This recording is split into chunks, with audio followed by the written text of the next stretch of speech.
Brian, when you're ready, we are ready to roll. Fasten your seatbelt. This is going to be the Lillian McDermott Show. The most entertaining hour, exciting, that you've been listening to in a long time. So fasten your seatbelts. We're going to learn and grow together. Here we go. It's time to dance, Mark. And it seems like your best. There you go. I was dancing for people that are listening. I really You know where I'll be. I'll be right here. Right here. And when you need a friend, you can count on me. I'll be right here waiting for you.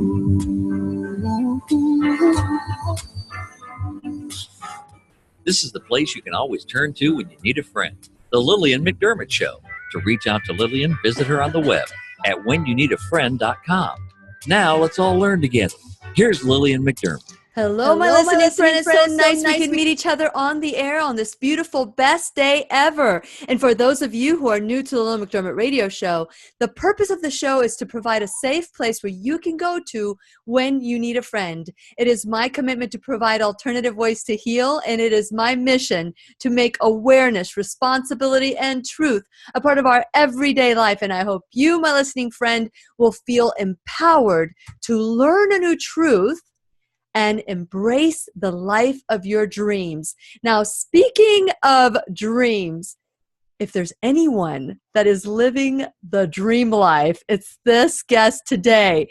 And for those of you who may or may not recognize this name, because there's a lot of Mark Schulmans, but this particular one has something in common with a bunch of rock stars. So I'm going to have him say all of them, but here's a few of them. Cher, Springsteen, Billy Idol, and Pink. That's just to name a few. Their musical performances. This guy is sought after by every top mega rock star, but yet he is here today to talk about all the things he has learned from their behavior, from their actions, their attitudes, and their the way that they have mastered their trade. But the way I met this guy was he was the keynote speaker. So you would think drumming would be enough. No, he is a Swiss Army knife of energetic people. And since it is our sole purpose in life to give and receive love and knowledge, I am so grateful that Mark Schulman is here to do just that. Welcome, Mark, to the Lillian McDermott Radio Show. Lillian, thank you. That was a robust intro. Well, and marvelous. I need to stay up with you because when I met you, you gave such a great performance. Not only did you speak to my heart and speak my language, by the way, but you also entertained the heck out of all of us. How old were you when you started playing the drums? Well, first I must clarify one thing, one falsehood. I did not work with Bruce Springsteen. You did? Bruce Springsteen. I saw that. I read that on your bio. No, that's not on my bio. Okay, who have you worked with? Let's talk about. I'm currently the drummer for Pink. I've worked with Cher, Billy Idol, Stevie Nicks, Sheryl Crow, Foreigner, Beyonce, Tina Turner, Michael Hutchins. Are you ever awestruck when you meet these people? I am awestruck every time I get on stage. Yeah. To a certain extent, I'm honored to be on stage with these people. And I never take any moment for granted. You know, they talk about, rock star performers. For rock star performers, there are no small moments. Every detail is critical. And I marvel at what I've learned from watching some of the most talented people on the planet. You would think as a drummer, you'd be in your own world, beating your own drum and marching to your own beat, so to speak. But you have almost like internalized their essence and are able to help us learn from what you've learned, which I think is beautiful. So let's go back to the very beginning. And I apologize for, I don't know where I got Springsteen. I thought he was one of them. But you know what? All the other ones are, Springsteen's the one that missed out. So how old were you when you started playing the drums? Well, as the story goes, As the I story was goes. about 3 years old, and I saw the Beatles on Ed Sullivan, and I was staring at John and George and Paul, and something resonated deep inside. And then I saw Ringo, that big, beautiful nose and that smile, and that was it. Then I saw the Screaming Girls. That closed the deal. I knew I had to play drums. And I told my mama, Mama, I want to play drums. And she said, no. Can't you play a nice instrument like your brother Randy, who was playing violin? So I ended up growing up and playing cello. And finally, at 9 years old, my parents couldn't deny my passion for drums, got me my first drum set, and that was it. I was hooked. You played the cello? Do you still play the cello? I still play the cello. I would never dishonor cello players by calling myself a current cellist. But having said that, I did play on the 2009 Pink tour. I practiced feverishly for weeks just to play some long notes so I could play on one of the ballads. Which one was that? Which one was that? Oh, what's the name of the song? Oh my gosh.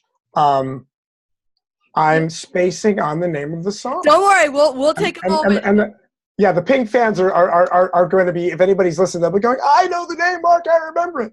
Yes. And so, okay, so from a little boy at 3 years old, you knew exactly what you wanted to do.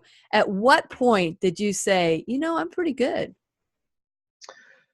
I don't know at what point I thought I was pretty good. I just was so inspired and motivated to be the best player that I could be.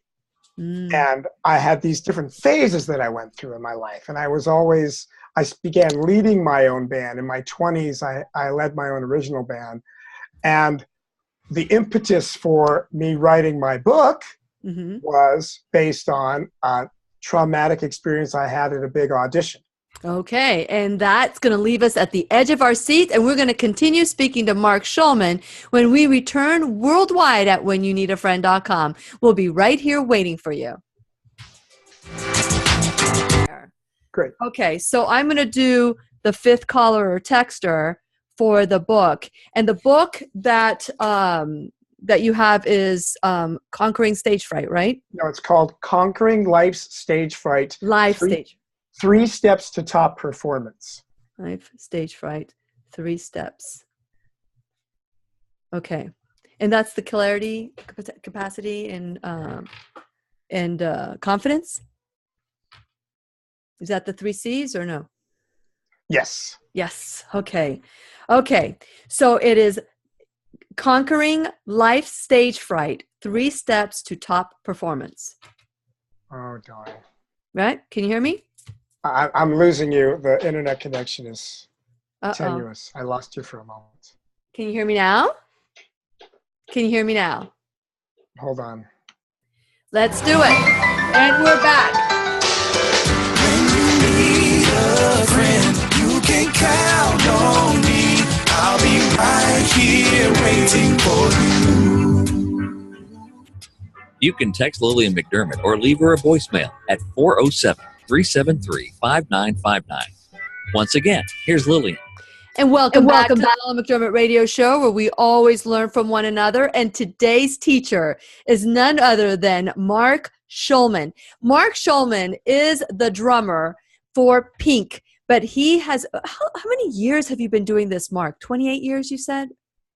Wow, I think it's about 28 years. Yes, because I calculated a video I saw of you playing. You were talking about this journey that you've been on. And it's been just unbelievable that you would have at 3 this vision of doing, of being a drummer and wanting to be a drummer. And here you are, you're in Sweden playing for Pink right now. Share a little bit about your story and the book, by the way. Mark is giving away a book called Conquering Life's Stage Fright, 3 Steps to Top Performers. And so be the 5th caller to leave a message or texter.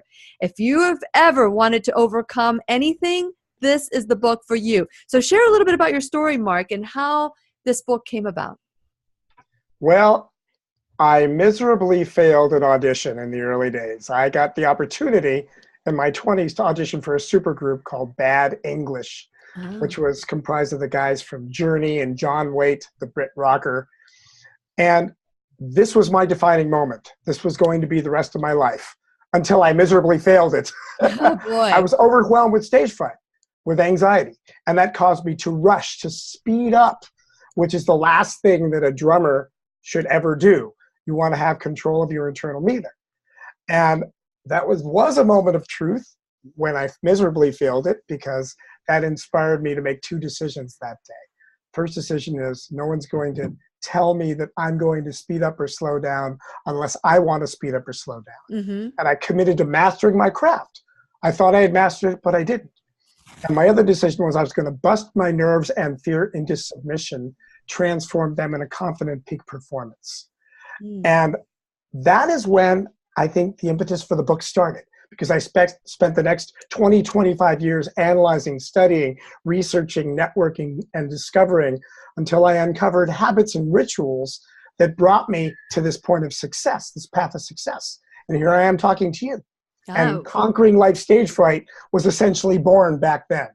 And what I understand, conquering life stage fright is about you interviewing other people that have had similar issues.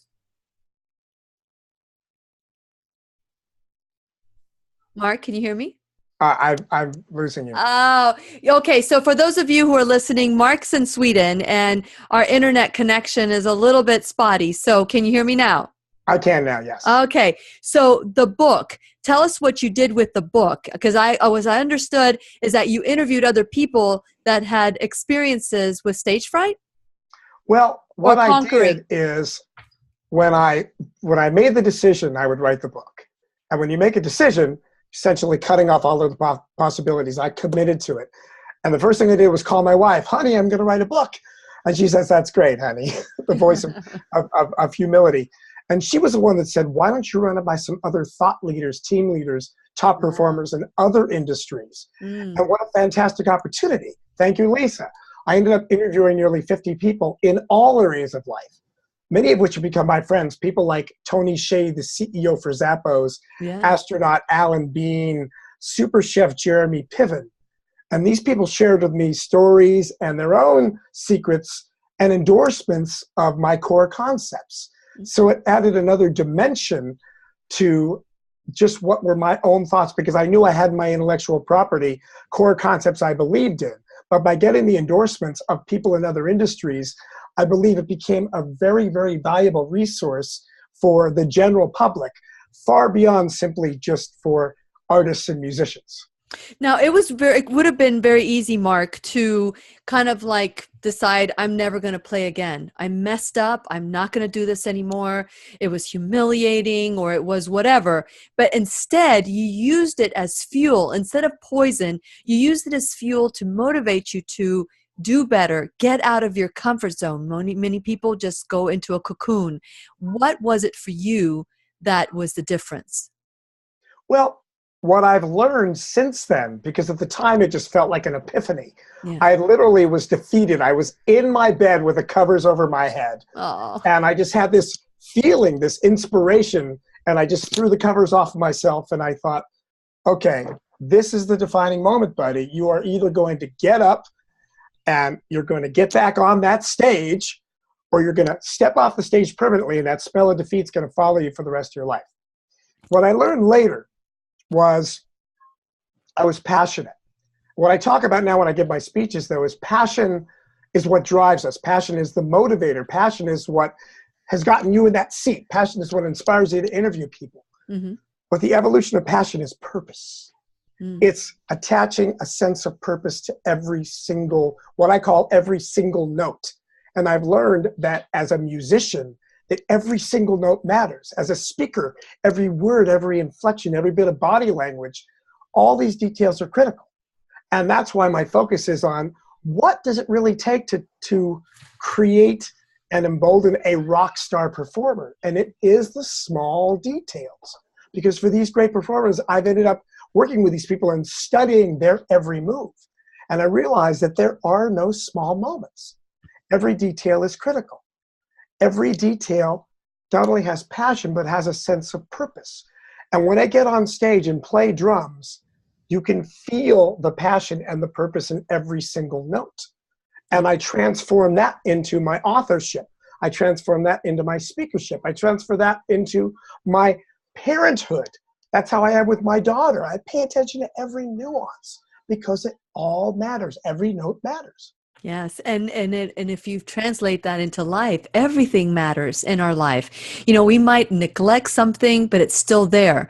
Just because we don't look at it, just because we don't see it, doesn't mean it's not meaningful or purposeful. So for those of you who are tuning in, you're listening to Mark Schulman. He is the drummer extraordinaire, super rock star, or the one that makes the rock star sound well and at the highest performance peak. And for those of you who would like a copy of his book called Conquering Life Stage Frights, 3 Steps to Top Performers, be the 5th caller or texter at 407-373-5959. Now, when I saw you performing at Doctors Who Rock, which you did an incredible job, frankly, you know, you think of a drummer, your guys are just like in your own world, creating the rhythm, the beat. You're the ones that keep the singer going at the right tempo, at the right beat. And I can see how if you were too fast or too slow, you could ruin the performance. So you feed off and intuitively just feel the rhythm, and it's able to go flawless. So you came up with the talk that you did, and it was called the ABCs of Top Performers. So let's start with the A. What is the A for you? The A stands for attitude.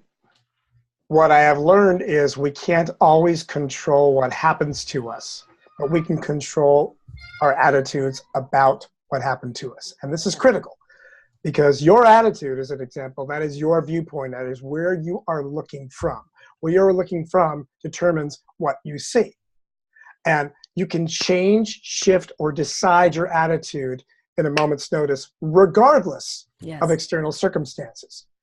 And what is critical to realize is your attitude is what drives your behavior, and your behavior is what determines the consequences or the outcomes. Yes. So by understanding cognitively and mechanically that you have that ability, you are literally driving new behavior, which drives new consequences.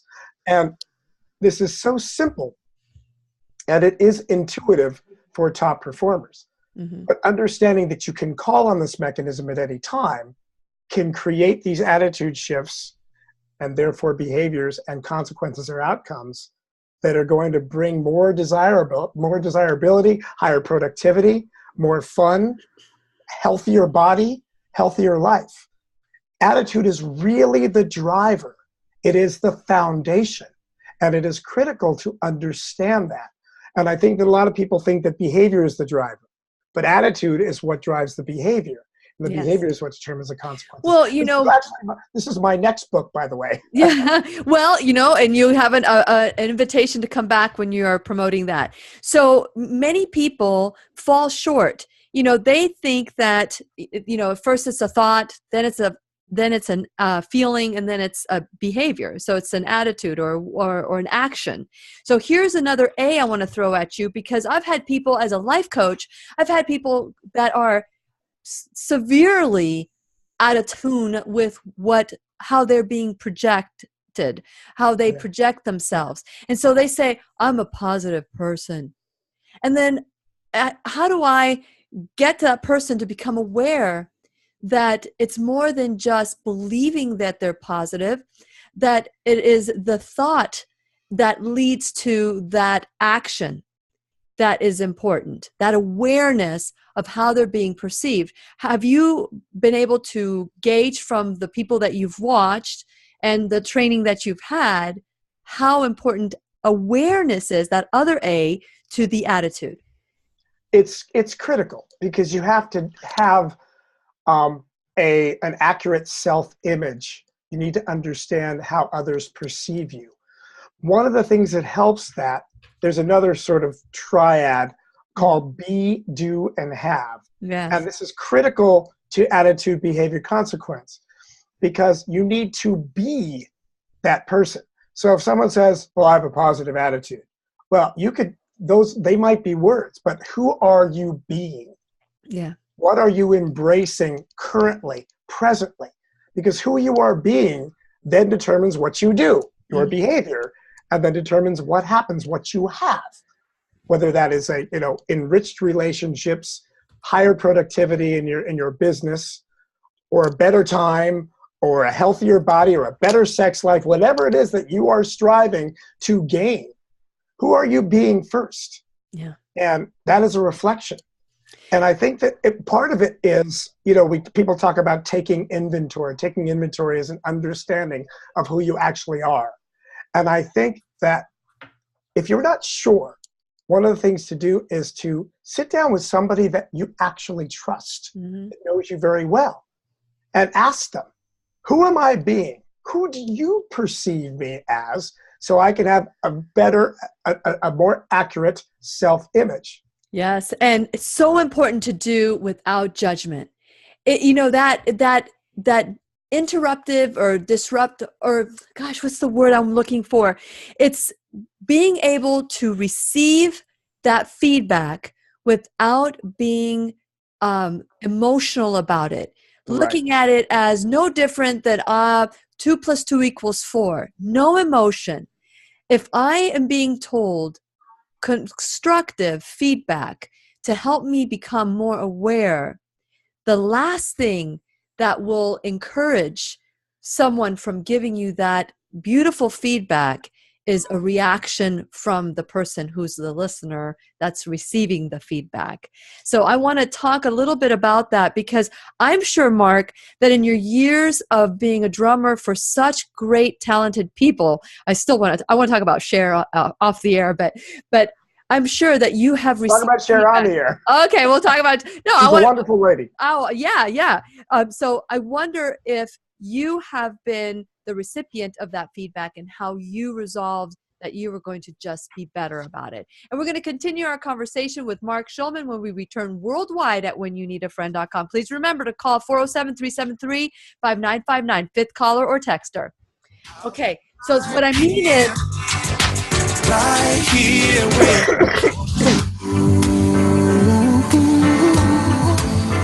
can you recall a time?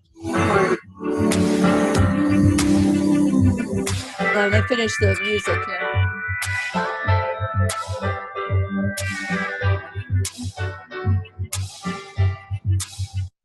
Can you recall a time, Mark, that you were given quality feedback and didn't take it well? And then another time that you received the same feedback and you embraced it and were able to change? Yeah, absolutely. Go ahead. Are we on the air? No, we're not on the air. We're recording right now. This is the conversation between the conversation. Conversation. Well, if I go back to that fateful day where I failed that audition miserably, Jonathan Cain, who's still the musical director of Journey, he just kept on saying, "Mark, you're rushing. Relax, Mark, you're rushing."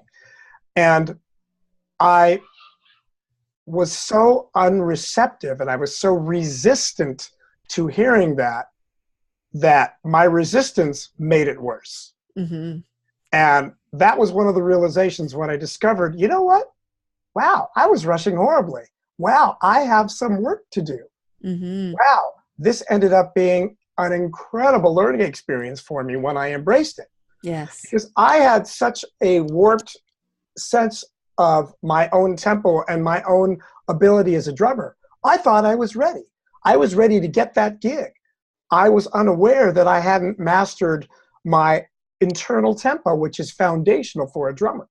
So when I listened and I took the criticism, what I was able to do then was it inspired me. I found the perfect program still available, the Rhythm Course in Los Angeles, and I spent 2 years basically clapping and doing things to master my internal tempo. And now I'm a stickler. I'm the most fastidious person when it comes to having perfect tempo because I know how much it matters. It does. But if I hadn't been open, if I hadn't been receptive, that would have been the end of your career, Mark. Look, Tony Robbins says we're motivated by 2 things: to avoid pain and to seek pleasure. But we are more motivated by the avoidance of pain. Pain is one of the most powerful triggers. So when you have a painful experience, that is the time, that is the moment where you're going to learn the most. Yes. If you're willing to take a look. And that in response to people having I don't want to say having an inaccurate self-image. Mm-hmm. Here's the thing. Here's one of the things I live by, with my relationship with my wife especially. Do I want to be right? Do I want to be happy? Be happy. Yeah, absolutely. Absolutely. Now happiness may be a long road. It might start very challenging. But the road to happiness begins with accuracy. It begins with truth. It begins with self-understanding. So I would rather learn and take the long road where I'm really, really thorough about what I do and how I communicate, because I know that the end result has always brought me to a much more powerful, absolutely, much more ingratiating, much happier position. Absolutely. And I see that we're ready to go back on the air. So let's do it. Let's hit it, Brian.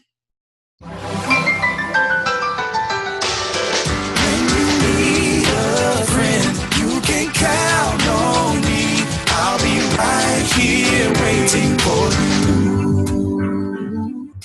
You can text Lillian McDermott or leave her a voicemail at 407-373-5959. Once again, here's Lillian. Welcome back to the Lillian McDermott Radio Show, where we always learn and grow with one another. You can hear us live at worldwide at whenyounneedafriend.com. And today we are learning with, he's our teacher today, Mark Schulman.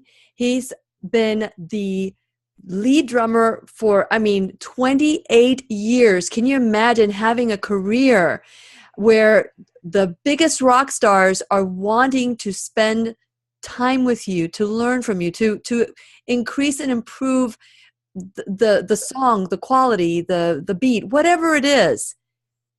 This is what he's been able to accomplish. Not many people have been able to do that, to have a name like that. And so this is what the show is about. I love his philosophy. I saw him at Doctors Who Rock with Kelly Gallagher. She invited me to this event, and you've heard of Kelly on the radio show. And Kelly was the one that invited me to this. And when I thought, oh, Mark Schulman's going to be on, he's a drummer. Okay, that's going to be good.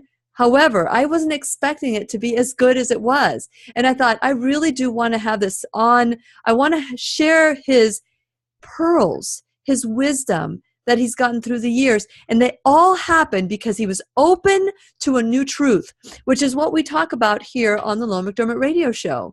And so I want to encourage you to go to whenyounneedafriend.com, join this movement of 100% responsibility, to be able to look at your life without judgment, without blame, without shame, without fault, without duty, and say, yes, you know what?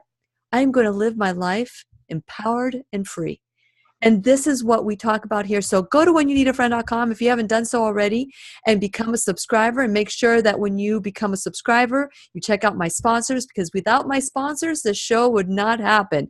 And so not only are you going to be able to do that, check out my sponsors. When you become a subscriber, you get free gifts, and you get the show delivered right to your phone and tablet. We have different ways to stay in touch with each other. So go to whenyounneedafriend.com. There are little buttons to YouTube, social media, like me on my social media, and of course you can listen on podcast. I'm now on Apple Podcast,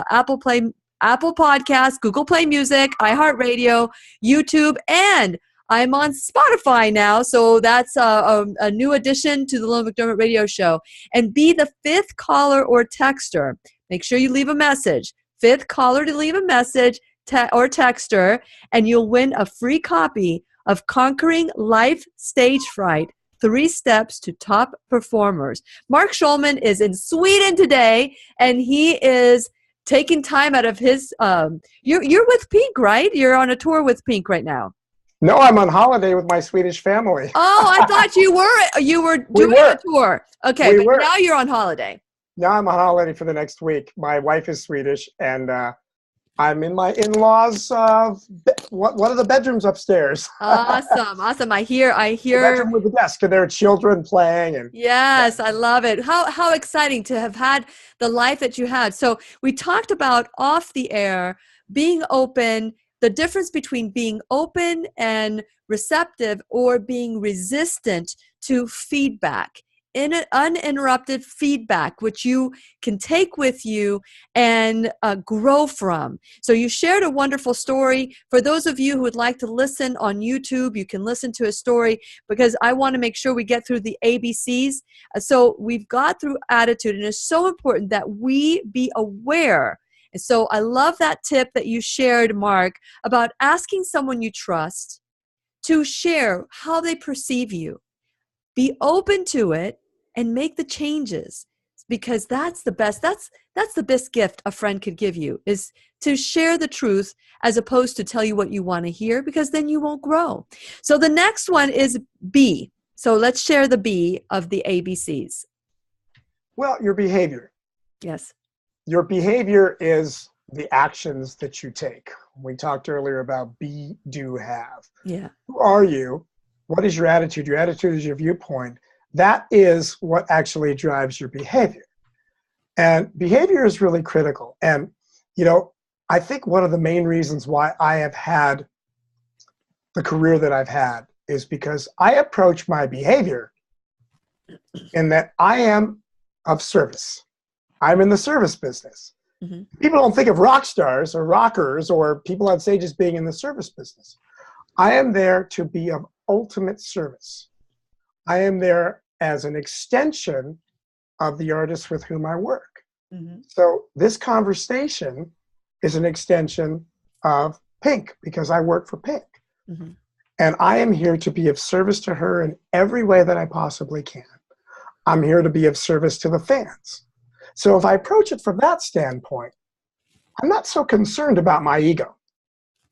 I am very concerned about how people perceive me, because that's critical. But I'm most concerned, what can I do for you? Yeah. What a great way to live, Mark. 24 hours a day, I'm of service. And that is my behavior. And that has, when you talk about the C, the consequence, the result has been that I am in the very honorable position of working with some very, very successful and people that have had a strong impact on others, and they trust me.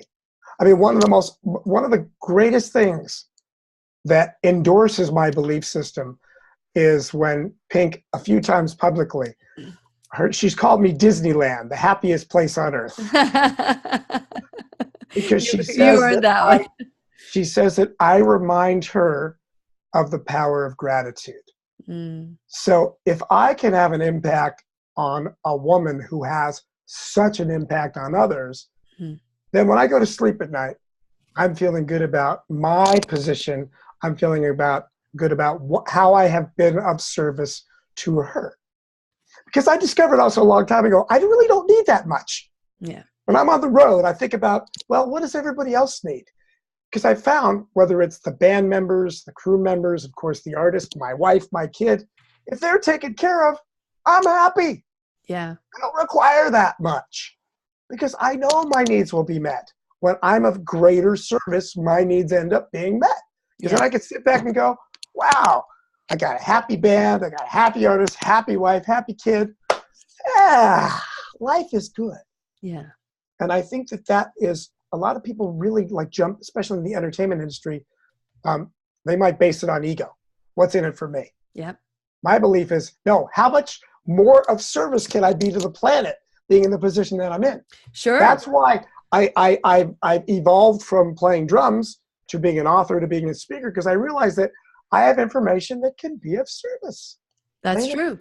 That's true. But, here's the thing, that even people who get energized from being at the feet of others, you're a service oriented, you're a foot washer, so to speak. And that's a Christian terminology, that when the master comes home, the least washes the feet of the master. And so you're a foot washer. You're always washing feet out there. But who washes your feet, Mark? Because there comes a time that we, service-oriented people, are needing to be held. And someone needs to, well, not someone. How do you recharge your batteries? Because I know you are an extreme extrovert. How do you recharge your batteries? Well, it's funny. I'm not always so extroverted. And my wife and my daughter and my dear friends give me so much love and support. That's what energizes me. Great. Remember I talked about decisions we make. I've made some poor decisions in my life, and I've made some great decisions in my life. But the best decisions I've made have to do with the people I've surrounded myself with. Mm-hmm. The people with whom you surround yourself influence you very strongly. Yeah. And I get held by holding others. And as an example, my band family on the road, we love each other. Yes. We have so much resonance, and that's a result of Pink. That's a result of Top Down, because that's a reflection of who she is. Yeah. Because she is a person of high integrity. She's a person of service. So she chooses people very, very wisely. And then this network of people with whom she surrounds herself, we all end up loving each other because we have a lot of like-minded foundational belief systems about who we are and who we want to be. Interesting. And I love my alone time. Yeah. I'm extroverted, but I do need that alone time. I need my time to lie in bed and read, to answer my social media, to read the news, to watch movies. Good. I'm glad that you're doing that. That's good, because that's the biggest, that's the biggest thing that I see, is that there's someone who's giving and giving and giving and giving and giving. And what happens with their emotional account, let's say if their emotions were a bank account, and you're just spending and spending and spending and spending, eventually you go bankrupt. And so we need to make some deposits. And I'm glad to hear that you are keeping that balance. That's brilliant. I'm glad that you discovered that. Many people don't, and they crash and burn, and they make those decisions that aren't supportive to them. And so the last thing we're going to talk about is the C. So you have attitude, behavior, and C stands for? What does it stand for? Consequence. Consequence. And that's what we're going to talk about when we return. Remember, fifth caller to leave a message or texter, 407-373-5959. 407-373-5959 will win the book called Conquering Life Stage Fright, 3 Steps for Top Performers, when we return worldwide at whenyouneedafriend.com. We'll be right here waiting for you. Sorry, Zayd, I 10 more minutes. I'm still doing this. What's that? Can you close the door, please? Right here waiting for you. This is where we dance. There you go. I wish you could be seen when so you're going to have to talk and dance at the same time. Right. If you're not talking, you're not being seen. Okay, so we're up against the last segment. I'm so grateful. I want to acknowledge you for your awareness, because many people, as they get so high up in the food chain, where, you're looked after and you're sought after, it's really easy to develop an ego. And I'm glad that you have edged that out. You have, we all have an ego, and there's a time and place for that, but not the ego that edges God out, the one that keeps people, or that makes you inflate yourself saying, I'm better than you. That ego is the ego that keeps you comfortable, looking good, in control. And, there's another one that I'm not even, the one that you forget's the one that you need to focus on the most. But I'm glad to see that you are who you say you are. One last, I would love to hear about Cher. I love Cher. What can you say about Cher that could make us love her even more?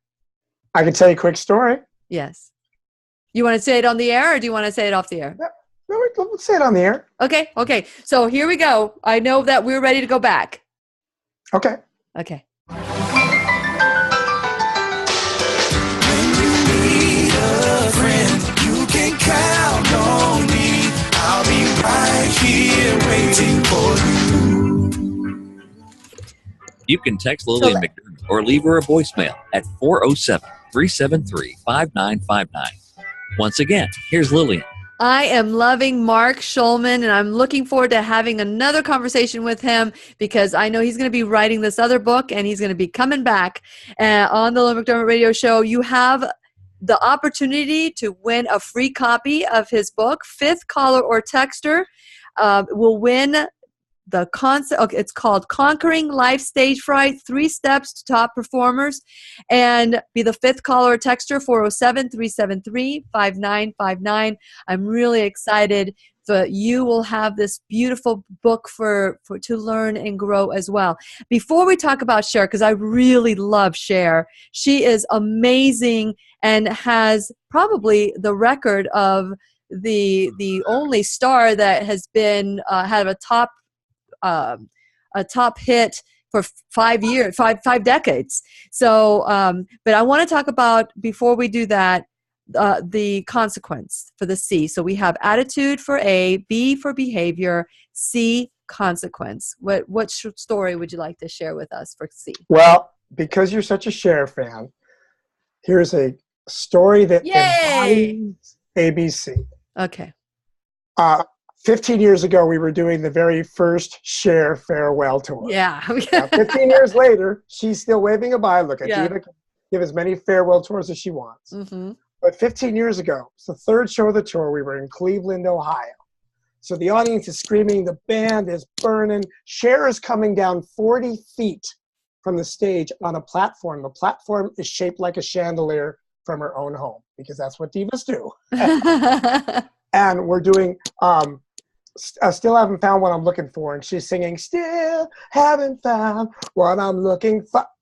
And all of a sudden, she stops singing. That's very strange because the band is playing. I gaze over at the platform and I realize she's not on the platform. Whoa. And when I look up and I realize what had happened, the audience was silent. The band had stopped. Due to an overactive air conditioner, she had been rocked off the platform and was stranded, dangling on the truss behind the platform from a little safety harness about the thickness of a piece of dental floss, and I saw dangling Cher feet. That was it. It was a dangling Cher feet. I love it. Yes, it was a frightening moment. By the time they realized how to get her down, there were about 20 people on the stage to take poor Cher up the stage. The assistants, the assistants, the assistants. Yeah. And I saw Cher's eyes, and she was visually shaken up. Sure. And honestly, my first thought is, I bet the show's done. And the second thought was more disconcerting because I thought, I bet the tour's done. Because at this point, she was already in her 50s. And Homegirl did not need the money. Yeah, of course. I really did. And it was an awkward moment because we were on the stage not knowing what was going to happen next. And I'm about to jump off my drum riser. I'm thinking about my employment options. And Cher comes running out, completely energized, sings the most extraordinary performance, and that ended up being the foundation for a tour that lasted nearly 3 years. Wow. She was the highest grossing female artist of all time. She grossed over $330 million. And in reference to what you were talking about earlier, she's the only artist in pop music history to have a top 10 single in 6 decades. Wow, 6? I didn't even know that was possible. Yes. So if you look at her attitude, because it would have been very easy for her right at that moment. Hey, I'm done. This is dangerous. This is the I don't need the money. I'm out of here. God telling me I'm out of here. But no, she had to have a very, very conscious attitude shift. And that shifted her behavior. That empowered her. Yeah. She ran out onto the stage. She gave this extraordinary performance. And that fueled the greatest, most successful tour of all time and put her in this unique position of having all of that success in 6 decades. Yeah. That is attitude, behavior, consequence. That is the classic, perfect example of that. You know, Mark, everything has a consequence. Everything. People don't think of the consequence. They just think of the moment and they don't go beyond it. If I choose this, this will be the consequence. If I choose that, this will be the consequence.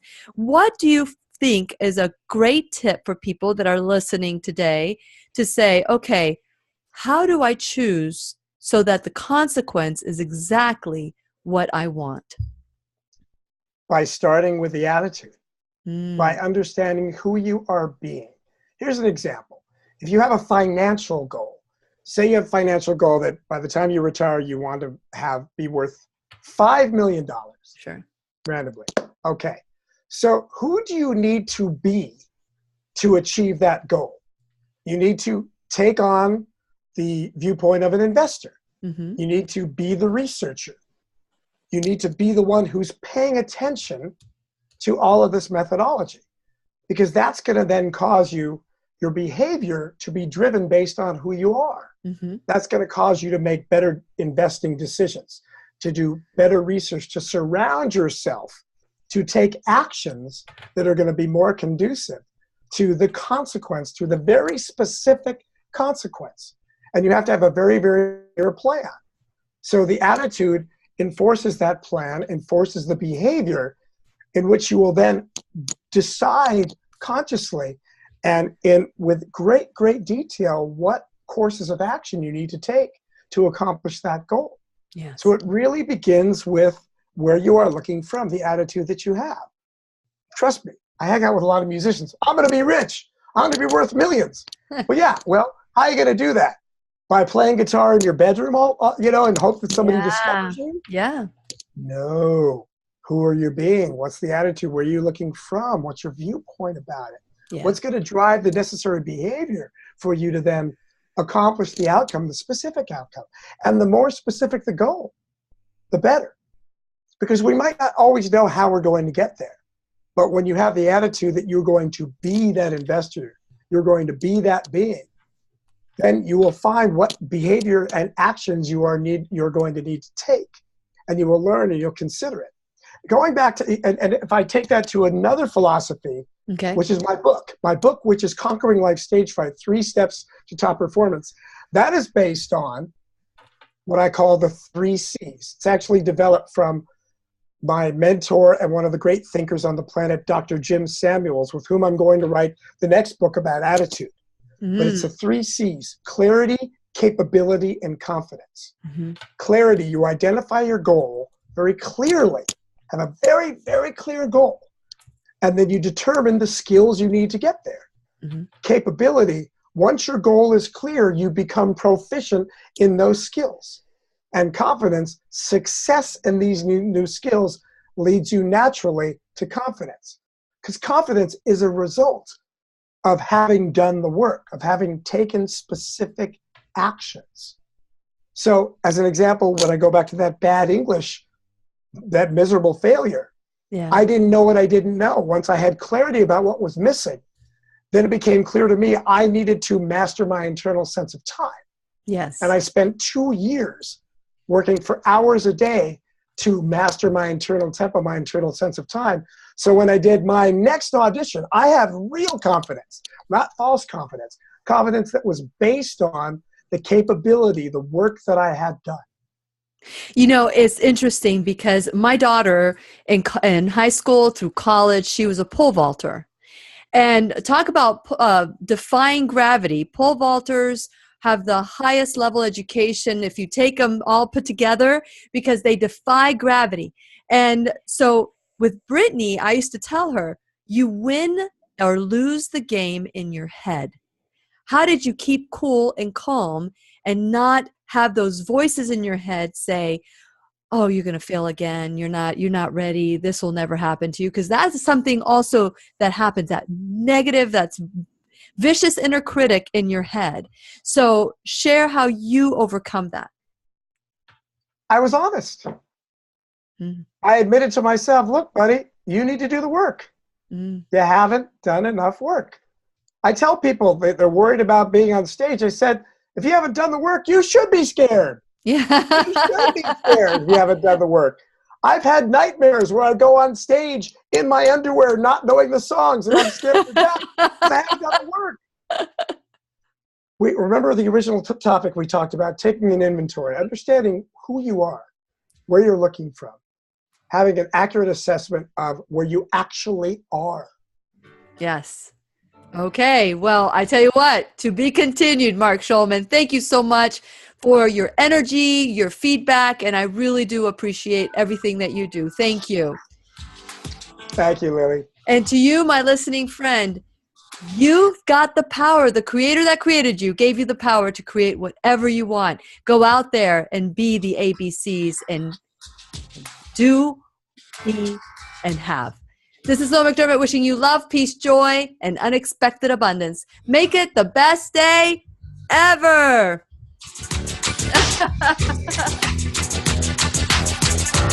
Thank you so much, Mark. I want to take you a sweat. You got?